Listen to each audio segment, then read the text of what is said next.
एक बार कृष्णदास बाबा जी महाराज अपना करुआ हाथ में लेकर मानसी गंगा में स्नान के लिए जाते हैं। तभी भाव समाधि में उन्होंने राधा कृष्ण की जल केली का दर्शन किया।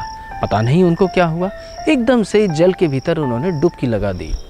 उस समय ना तो कोई ब्रजवासी था, ना कोई उनका सेवक था। 7 दिन तक बाबा जल के अंदर डूबे रहे। जब कुछ घंटों तक बाबा अपनी कुटिया पे नहीं पहुँचे, उनके सेवकगण उनको ढूंढने लगते हैं। पूरे ब्रज में हाहाकार मचता है। लोग कहते हैं कि बाबा डूब गया, बाबा पता नहीं कहाँ चला गया।